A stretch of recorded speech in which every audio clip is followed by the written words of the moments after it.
વડોદરા જિલ્લા સહસંઘની ચૂંટણીમાં બળવાખોરોનો વિજય, ભાજપે મેન્ડેટ આપેલા ઉમેદવારોનો કારબો પરાજય, 16 વિરુદ્ધ 6 મતથી બળવાખોરોનો વિજય થયો। ભાજપના પ્રમુખના ઉમેદવાર મુકેશ પટેલનો પરાજય, પ્રવીણભાઈ પટેલ સામે ભાજપના મુકેશ પટેલની હાર થઈ છે। ઉપપ્રમુખના ઉમેદવાર ચંદ્રકાંત પટેલની પણ હાર, ઉપપ્રમુખ તરીકે કૌશિક પટેલનો થયો વિજય। ભાજપના ઉમેદવારોનો પરાજય થતા ભાજપમાં ભૂકંપ આવ્યો। હાલ મહત્વના સમાચાર, વડોદરાના જિલ્લા સહસંઘની ચૂંટણીમાં બળવાખોર ઉમેદવારોને કારબો પરાજય થયો છે। ભાજપના મેન્ડેટ આપેલા ઉમેદવારોનો પરાજય થતા હાહાકાર। વડોદરા જિલ્લાના સહસંઘની ચૂંટણીમાં બળવાખોરોનો વિજય, ભાજપે મેન્ડેટ આપેલા ઉમેદવારોનો કારબો પરાજય થયો છે। 16 વિરુદ્ધ 6 મતથી બળવાખોરોનો વિજય થયો છે। ભાજપના પ્રમુખના ઉમેદવાર મુકેશ પટેલનો પરાજય, પ્રવીણભાઈ પટેલ સામે ભાજપના મુકેશ પટેલની હાર થઈ છે। ઉપપ્રમુખના ઉમેદવાર ચંદ્રકાંત પટેલની પણ હાર, ઉપપ્રમુખ તરીકે કૌશિક પટેલનો થયો છે વિજય।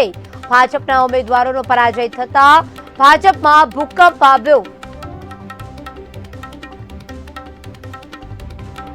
વડોદરા બાદ સંઘની આજે પ્રમુખ, ઉપપ્રમુખ અન્ય 3 હોદ્દાની ચૂંટણી હતી।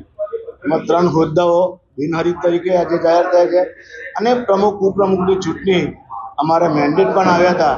એમાં મેન્ડેટ વાળાને 6 મત મળ્યા છે અને સામે ચાલુ પ્રમુખ તરીકે પ્રવીણભાઈ હોય એમને 13 મત મળ્યા હોય, ત્યારે ખરેખર પાર્ટીના ઉમેદવારો હાર્યા છે એ બદલ હું પ્રમુખ તરીકે જવાબદારી લઉં છું। વડોદરા જિલ્લા સહકારી સંઘના વિવિધ હોદ્દેદારોની નિયુક્તિ માટેની ચૂંટણી પ્રક્રિયા પૂર્ણ કરી।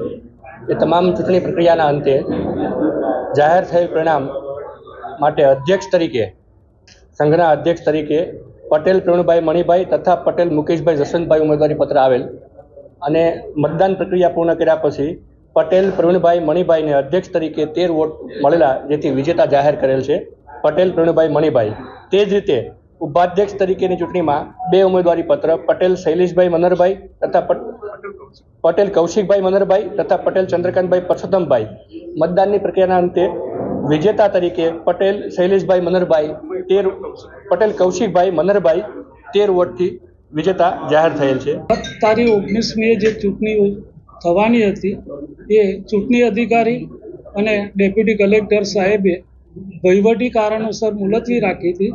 આજે ચોથીએ ફરીથી એ પ્રક્રિયા કરવામાં આવી અને આજે ચૂંટણીની પ્રક્રિયા પૂર્ણ થઈ છે, જેમાં અધ્યક્ષ, ઉપાધ્યક્ષ, માનદ મંત્રી, સહમંત્રી અને ગુજરાત રાજ્ય સહકારી સંઘના પ્રતિનિધિની વરણી કરવામાં આવી છે।